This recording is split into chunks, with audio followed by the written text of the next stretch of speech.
மக்களவை தேர்தல் முடிந்த பிறகு வெளியான கருத்து கணிப்பின் அடிப்படையில் திராவிட முன்னேற்றக் கழகம் படுதோல்வி அடையும் என்று பிரபல தேர்தலை துல்லியமாக கணித்து சொல்லக்கூடிய பிரசாந்த் கிஷோர் அவர்கள் அதிரடியான அறிவிப்பு ஒன்றை வெளியிட்டிருப்பது மிகப்பெரிய ஒரு அதிர்ச்சியை ஏற்படுத்தியிருக்கிறது.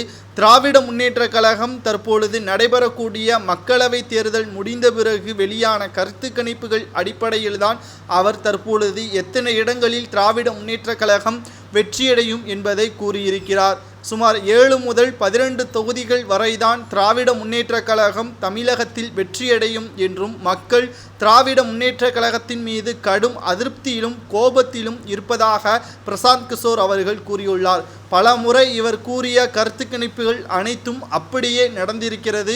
மேலும் திராவிட முன்னேற்றக் கழகமே இவரிடம் கருத்துக்களை கேட்டுதான் எந்த இடத்தில் எவ்வாறு பிரச்சாரம் செய்ய வேண்டும் என்று ஆலோசனையும் இவரிடம் கேட்கக்கூடிய நிலைமையும் ஒரு காலத்தில் இருந்தது. தற்பொழுது திராவிட முன்னேற்றக் கழகம் மக்கள் மத்தியில் கடும் கோபத்திற்கு ஆளானதற்கு காரணமே திமுக தான் என்றும் பிரசாந்த் கிஷோர் அவர்கள் கூறியுள்ளார். அனைத்து குடும்ப தலைவிகளுக்கும் 1000 ரூபாய் வழங்குவதாக திராவிட முன்னேற்றக் கழகம் அறிவித்திருந்த நிலையில் வெற்றியடைந்த பிறகு தகுதி வாய்ந்து தேர்ந்தெடுக்கப்பட்ட குடும்ப தலைவிகளுக்குத்தான் 1000 ரூபாய் என்று அந்தர்பல்டி அடித்திருப்பது திமுகவின் படுதோல்விக்கு ஒரு காரணமாக அமைந்திருப்பதாகவும் பிரசாந்த் கிஷோர் அவர்கள் கூறியுள்ளார்.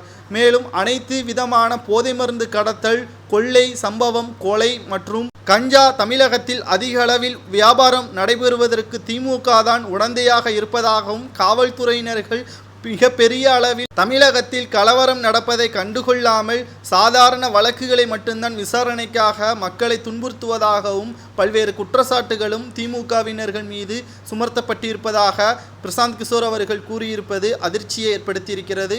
சுமார் 12 முதல் 17 தொகுதிகள் வரை வெற்றியடையும் என்று பிரசாந்த் அவர்கள் கூறுவது சரியாக இருக்குமா என்பதை லைக் மூலியமாக தெரிவிங்கள். நன்றி, வணக்கம்.